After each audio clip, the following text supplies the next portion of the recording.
Yo, what up gamer gang, it's me, XXGamerLord42069_XX, back in it with again another Call of Duty Warzone video, where today we're gonna be becoming in a...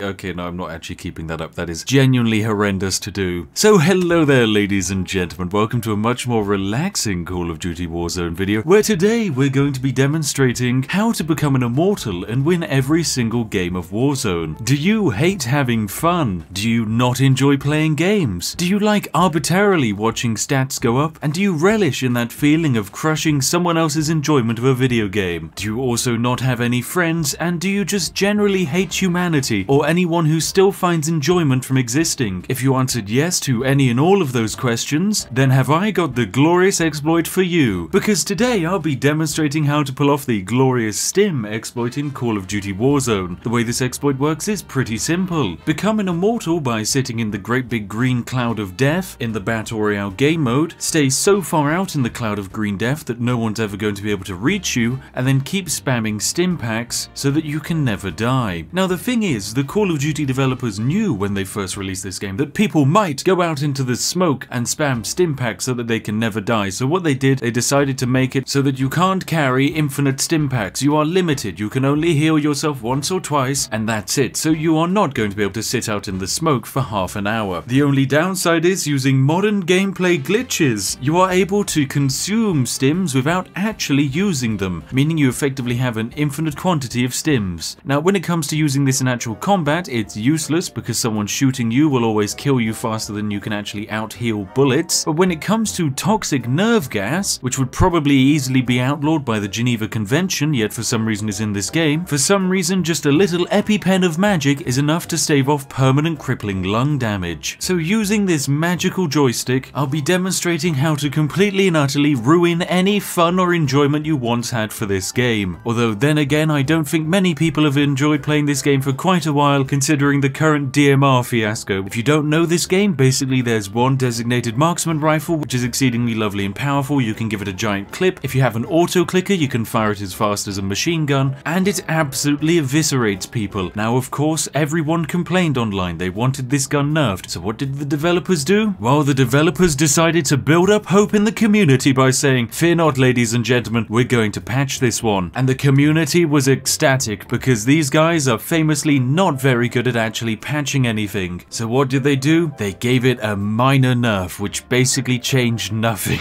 A 5,000 IQ play from the developers. Oh, so well done. Pat yourselves on the back, guys. So there are basically two ways to pull off this exploit. There's the super duper easy way, but in order to do the super duper easy way, you'd have to basically exploit the game using your main account, which will probably get banned. And honestly, that's completely fair. If you win a game using this exploit or cheat, you are literal scum. You are the lime scale that sits inside of kettles and makes cups of tea taste horrible. That is how bad you are. Because whilst I'm all for exploiting games, because I love exploiting games, I really don't recommend exploiting multiplayer games, especially competitive ones, because that way no one has fun. So what are the two ways of pulling off this exploit? Well, there's the way to pull it off if you have an account which is level 45. In my case, as this is a brand new burner account, it's only rank 8. If you have a nice high level account, then what you want to do is select the edit loadout section. And all you want to do is create yourself a loadout with two very important items. One, a lethal frag grenade, and two, a stim. Now, in order to actually unlock a stim, you need to be level 47. However, because of the way that this game technically works, random loot drops spawn all over the map, meaning if you personally don't have a stim, all you have to do in order to get one is kill someone who does, maybe have a friend who has a stim and get them to drop you it, or just simply walk around the map until you find one. But of course, if you have one in your loadout, then all you'd need to do in a Warzone game is amass $10,000 dues and simply spawn in a loadout. Then once you have the lovely two items necessary, that's when the fun begins. Anyway, as always, make sure you're sat back, relaxed, you have a nice warm cup of tea in hand, or I suppose considering it's Call of Duty Warzone, a nice warm refreshing cup of gamer bathwater. It's the only way to pwn them noobs. Yes, gaming. Oh god, my f***ing voice. I can't do the gamer voice for too long, else I'm going to be permanently scarred. So it's time to put ourselves in a game of Call of Duty Battle Royale. My god. If you want to make sure the developers see this video faster and also get a little nudge as to actually balancing their video games, then you can even give this video a like. And that way they can never avoid it, and it will always scar are them. Anyway, into the game. Oh god, I'm actually gonna have to drink 4 cups of tea to repair the damage I've just done.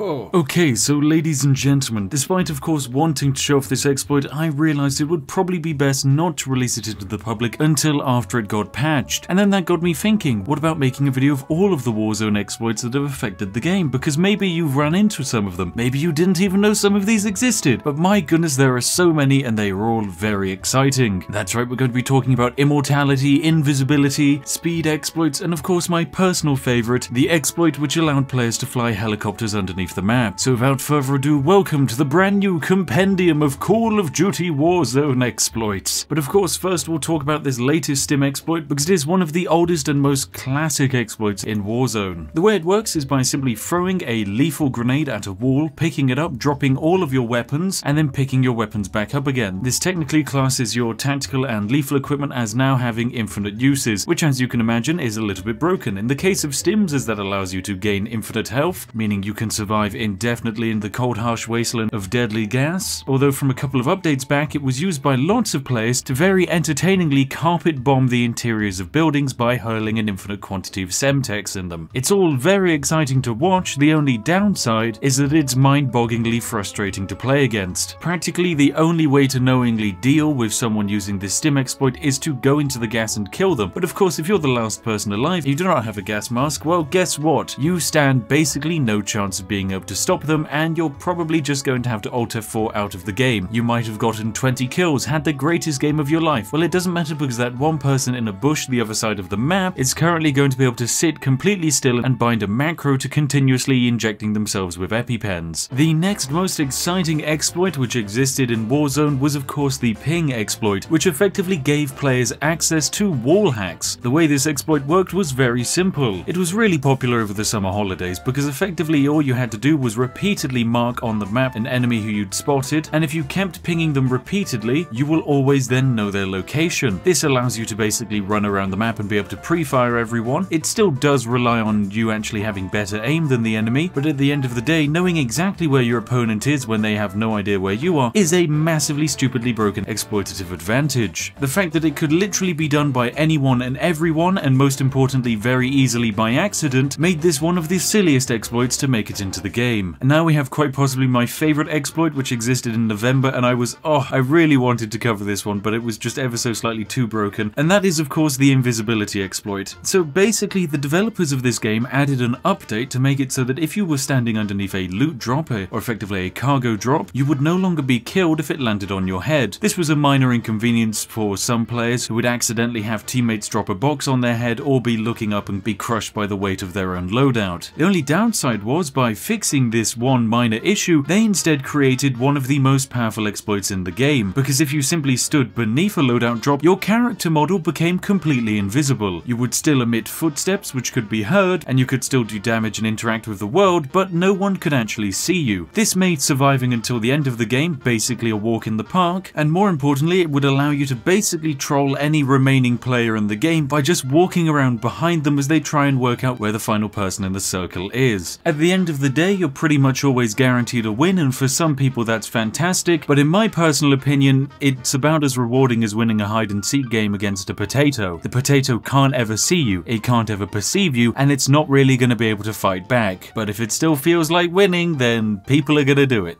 Next up, we have a slightly minor exploit. It's nothing too crazy, but it was very funny. Basically, the EBR-14 is a battle rifle, it's semi-automatic, it's got a decent range, and it does great headshot damage. Well, in April, the developers decided to update the game and release a premium blueprint, which allowed you to basically have a nice fancy graphic on your gun, you know, kind of like the anime skins they have in CSGO. Mwah, they are pure art. Well, the developers allowed players to have that. The only downside is, for some reason, one of the developers included a very funky line of code, which meant that if you were using the EBR with a premium skin, you could one-hit fully armored players. But if you were using the exact same gun without the premium skin, it would still take 2 shots to kill people. This is of course a accidental blatant pay-to-win system, and whilst it did massively upset the community, it certainly didn't upset the stockholders in this game, because my goodness, the amount of people that went out to buy this skin following the discovery of this exploit was absolutely insane. But then again, you know, AAA game, pay-to-win mechanics, it's pretty standard by this day and age. Do you guys remember Star Wars Battlefront? Wait, no one remembers Star Wars Battlefront? Oh god, what a waste.